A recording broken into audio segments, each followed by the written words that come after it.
What is happening, budget builders, and welcome back to the channel. And our Volkswagen Caddy rebuild, we rescued this truck from a junkyard after it had been sitting forgotten for many years. The 1.6 little naturally aspirated diesel it had in it was no good. We got a 1.6 turbo diesel in it now. We detailed it. We did a 4-inch lift. We got some gnarly all-terrain tires on there. And in today's episode, we're going to finish up the drivetrain. We're going to try to take this thing for its first drive, and we're going to do some more exterior touches and start ripping that old interior out.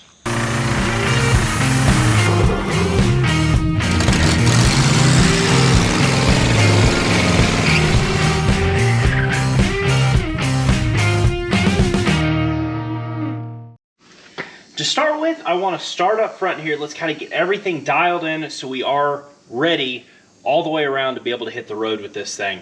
Last episode, after we got done with the lift, we had some camber issues that I thought we were going to have to work with the lower control arm and everything. Well, I noticed when we backed it up, the camber completely changed the opposite direction, and that's because I had the nuts to the CV axles loose, and they actually hold the whole hub and everything together. And once those were tightened up, this thing sits dead straight. We have no camber issues. I was getting carried away with it, but thankfully that means we don't have to get super crazy. I did go ahead and get a new set of control arms. I have the small CV axle that's going to go in here to keep us from having any issues with it bumping when we hit bumps or anything. I think we'll have plenty of clearance here. I've got a new set of rotors, pads, hose, and a few other little odds and ends that we're going to go ahead and take care of here really quick to get each corner dialed in. The inside of the CV axle here is held on with 6 M8, so 8mm, 12-point little bolts here. We can throw the impact on it, buzz those off real quick.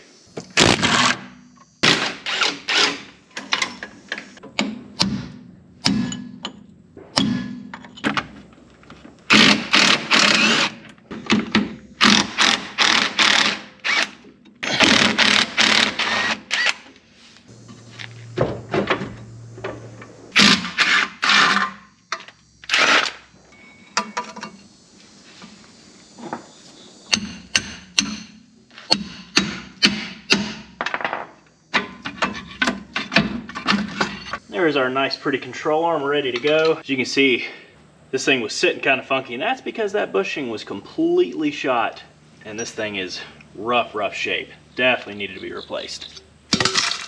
And our new CV axle, and as you can see, what a huge difference in size, and this is going to make up for our lift and help us with a lot of room because we're really close.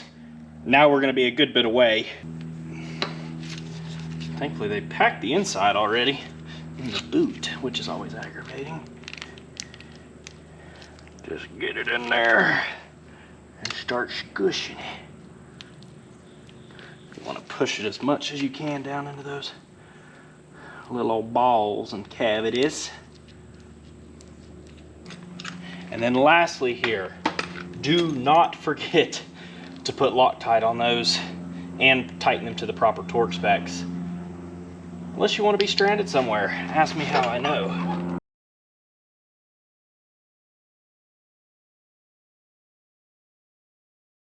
With the passenger side done and the lower control arm installed on the driver's side here, I think it's time to go ahead and let's build these brakes. Let's get them knocked out, get the new hoses in the rear, bleed everything.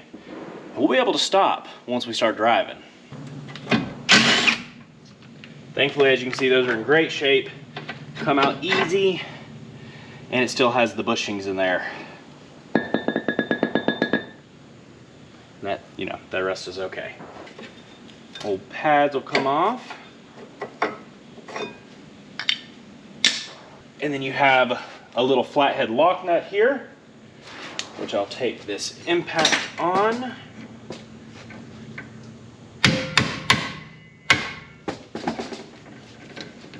Comes right out. If you don't have one of these, make sure you get one. They sell cheapies at Harbor Freight, and they're okay. This is an old Buffalo impact driver, something from the 70s that I bought at a estate sale for I think $1. Came with a little pack with all the little tools and everything. And then your rotor pops off. And as you can see, just the dinkiest little solid rotor you've ever seen.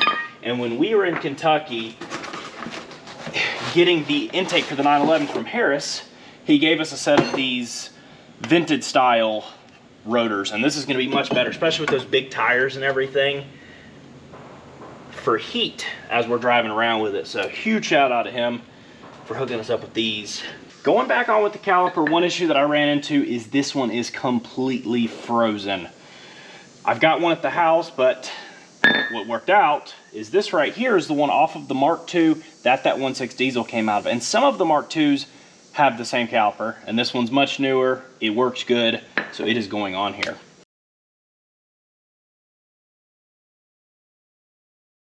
And one of the last steps on this side is to slide on this 57.1 millimeter hub-centric 1-inch 4x100 spacer. Goes on super tight. This is going to give us the clearance of those knobbly tires to get away from that strut there.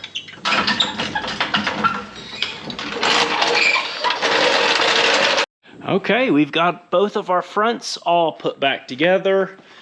New brakes in there, hoses in the rear. I don't know if you remember, I did end up cutting those lines, and you can't even find those things anywhere. Thankfully, I did have a really nice set on our parts truck. And what I did was actually took our lines and pulled them down. You can see I have them angled down, hooked to the hoses, and we're hooked up all the way around now. When I had put fluid in it, it did take fluid no problem. Thankfully, the piston on the master seems to be working. It did have some fluid in it still. Let's try to bleed it and let's see if we got brakes. All right, pump her up, please, sir.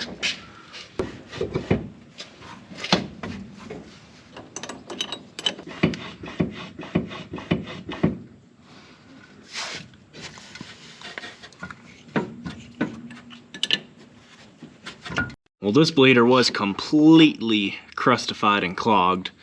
We got it cleaned up. Let's go ahead and see if it'll push a little bit through. I'll put my finger over it, Dad, and make sure it kind of blasts through there. Pump it up, try to pump.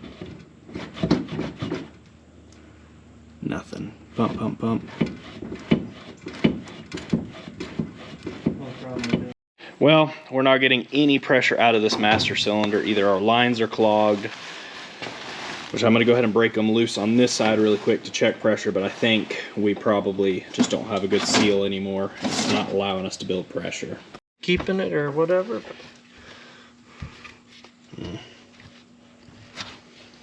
Good grief, someone's been playing it. Look at how... Yeah, I don't know why. While we have the master cylinder off, there would be no point in not checking out, verifying that our booster here functions, and cleaning it up a little bit, because it's pretty crusty. What I've got hooked up into our line here is our Mighty Vac, and we will pull it and just...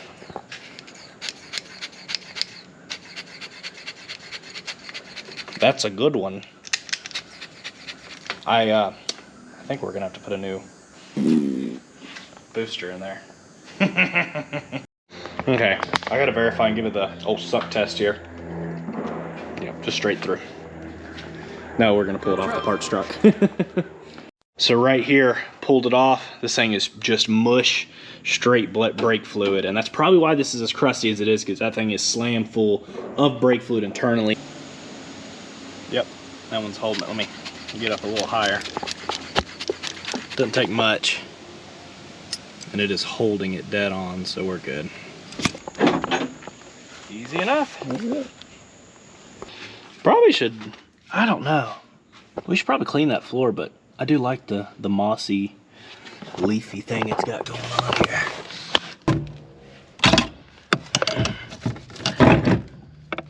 Okay, Sawzall got invited to the party. You ready to come out? There it goes. Holy cow. Easy enough to just pull this little clip, slide that pin out. We take those crusty old pedals out of there with the dumb design clip on it, and we go with the updated style. This is out of like an 84 GTI. Nice set of pedals, and those are going to be much nicer than these. Quick, easy, and we can put them in there.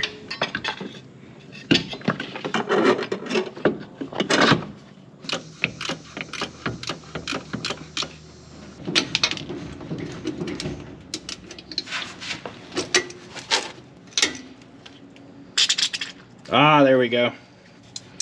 Well, we've got our brake spread up. Yep, try that again.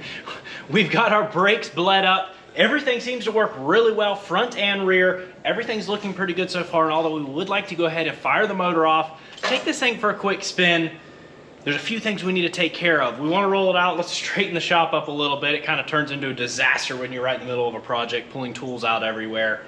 Then we want to go to put the tank in, but we have something kind of cool that needs to go in there first.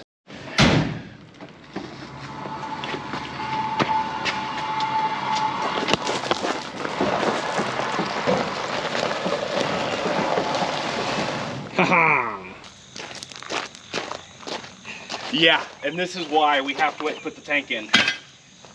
Roll bar. Some of you got to mentioning, that this truck kind of reminded you of the Toyota pickup truck from Back to the Future. Kind of got my mind spurring a little bit, and I started hunting for one of these just to give it that look. And I think it not trying to copy that necessarily, but I do think it's that wacky 80s look that we're trying to go for. Anyways, I was actually just about to go pick up one of these found one for $100 that I knew I was gonna have to cut down both ways.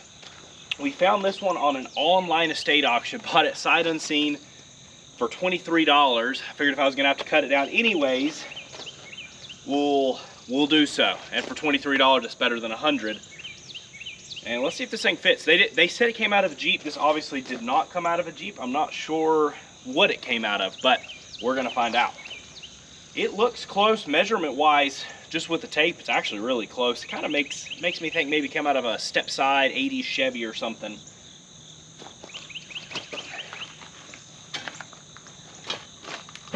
There's no way.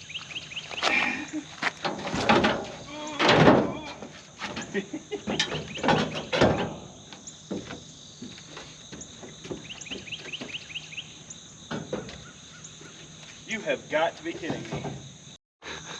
Would you look at this? It's perfect up front, perfect in the rear, way too high. But if you notice, it's got these leg extensions. They're like 4 or 5 inch leg extensions, which is probably what we need to come down. Holy moly.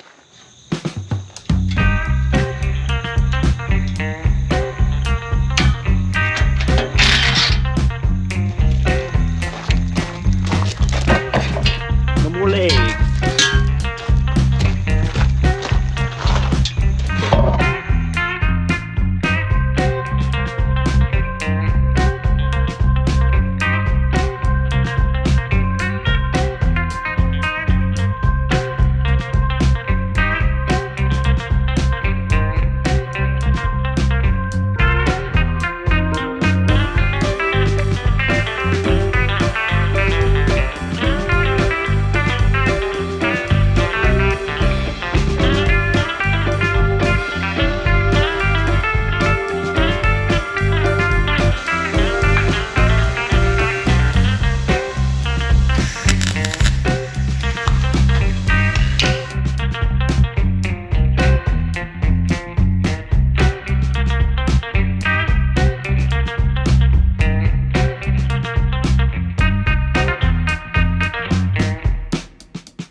With our front bar here in place and looking really good, pretty happy with how everything's turning out. We got that top edge there really smooth. I think with some paint on there, you're not even gonna notice that it was ever welded at all. And at the bottom, we got those bases welded back in, and pretty happy with the size, placement, and how everything's looking so far. Now we need to figure out these rear legs. You can see we've got them cut off, we've got them here.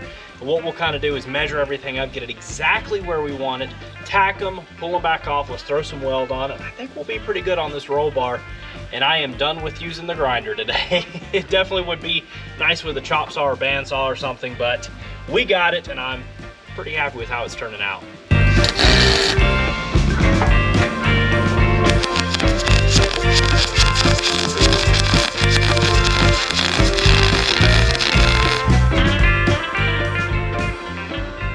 With that roll bar done and looking pretty good, now we can move on to something that kind of ties in together with that, and that is roll tube bumpers. Let's see what we got.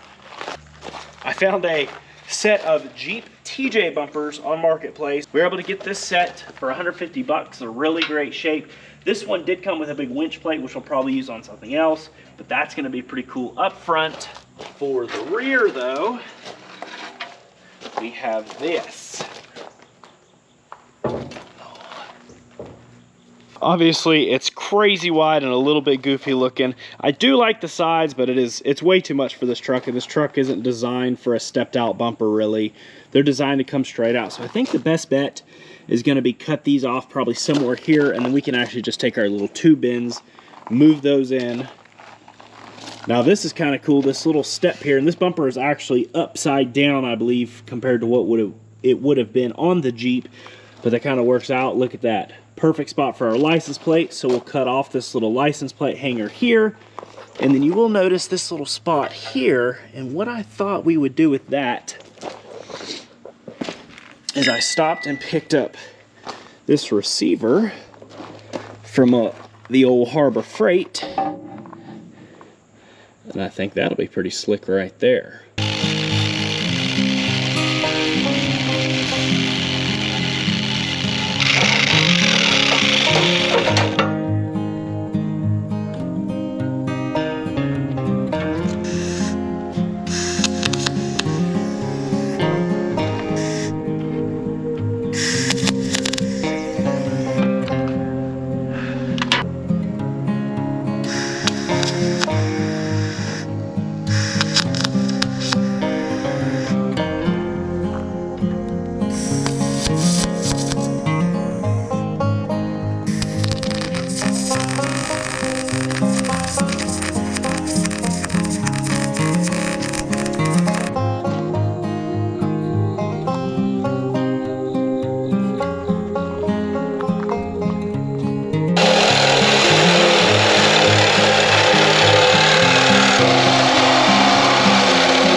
And now with the front done, let's go ahead and dress the front here. This thing's pretty cool looking. The only thing is it does hang way off the sides there. My thought was to cut the center out and close it in a little bit, but I kind of like the idea of maybe cutting the end off. Maybe weld those in there so our bumper actually wraps all the way around.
We've got the front bumper tacked in, and I will pull it back off to get it welded in good.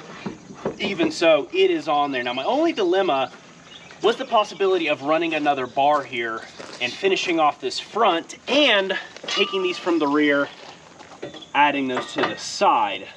I did go ahead and order end caps though, and another thought on the front is running 6-inch lights, which will match the top side there. Now with this, I'm gonna leave it at this, and I'm going to let you all decide. So if you don't mind, go down in that comment section below, Let me know what you think we should do to this bumper. Should we throw 2 lights on there, leave it the way it is, put end caps? Should we put those ends on? Let me know. Now I've gone ahead and blown through our lines, made sure those were nice and clear, and got our now clean tank put back up underneath the truck. And because of our turbo inlet hose, which we're gonna attach a filter to, I did end up having to relocate our fuel filter, and we already had bolt holes here from when we had that weird extra filter on here with that original motor. So I just relocated it there, and now we just need to address our lines really quick, and we'll be ready to run this thing off of its own tank. Now, because we lengthened this line here, or not lengthen this line, we got to lengthen the line. Because we moved this, we have to lengthen this line. Now, I've showed you this in the past, and we're going to do it again. What you'll do is cut this very carefully, peel it back, then we can cut the hose and peel it all off, and leaving us a nice barb.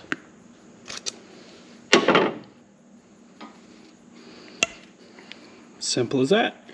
With our fuel system taken care of, we have gone ahead and installed our new rebuilt injectors.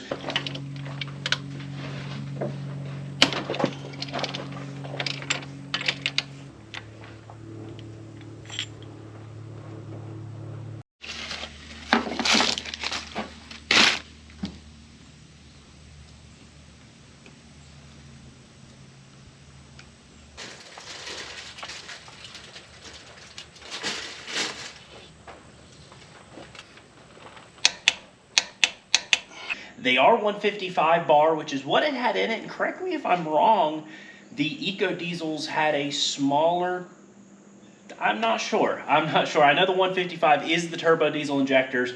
And so if we decided to or had issues with that pump, if we put the turbo diesel pump on there, we have a turbo diesel engine. It's the same oil squirters and everything.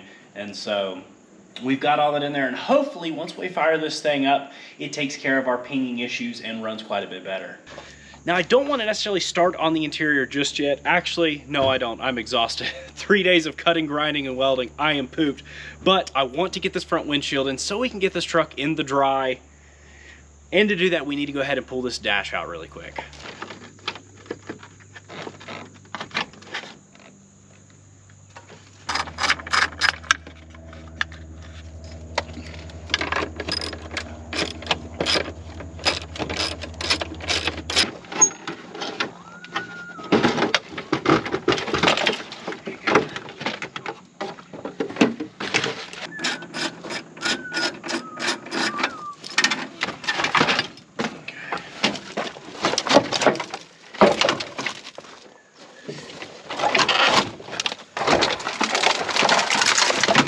Good.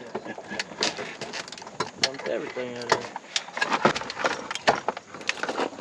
Goodness. What do you think?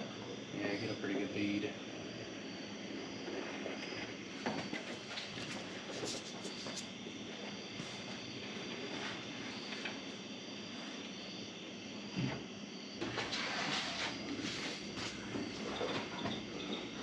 Oh man, probably got that goopy off me.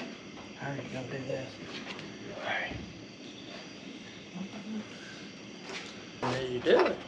Yeah, I guess I'm just gonna have to rework it over in spots.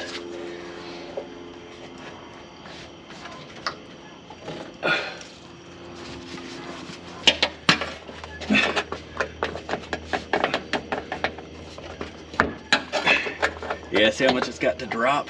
Yeah, I know. That's what I'm saying.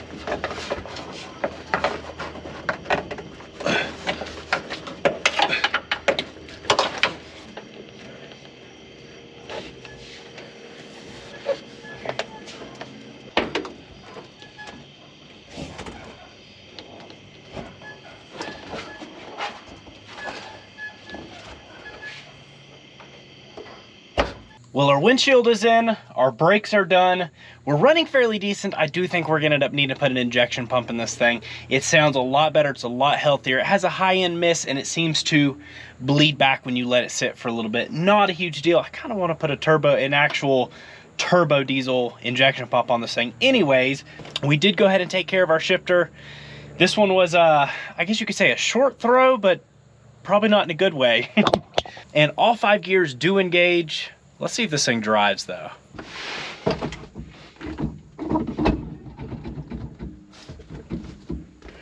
Man, what an interior this thing has.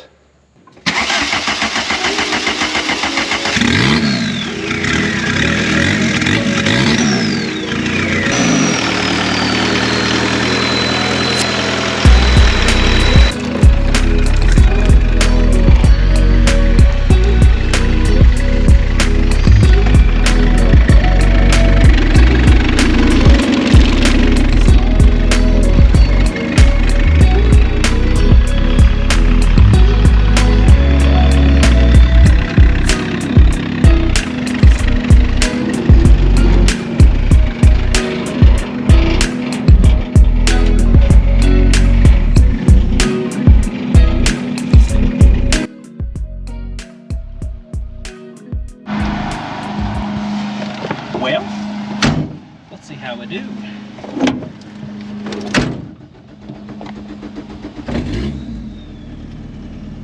I sure do love a turbo diesel. First gear.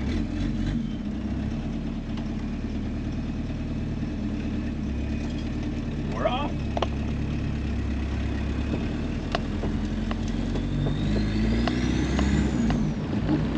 Second. No crazy strange. I think I need a wheel bearing on this side, but otherwise.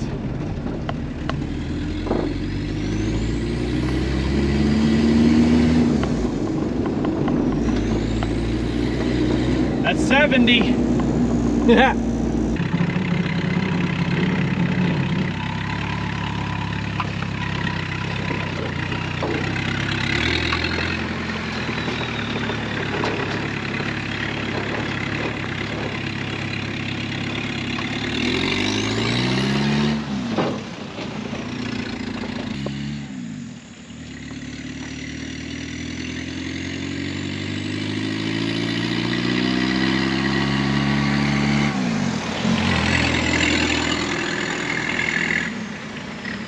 That is going to wrap it up for this episode. I really hope you all enjoyed it and the outcome of the truck so far. Really excited with how this build is coming out. It's got to be the only Volkswagen Caddy like it.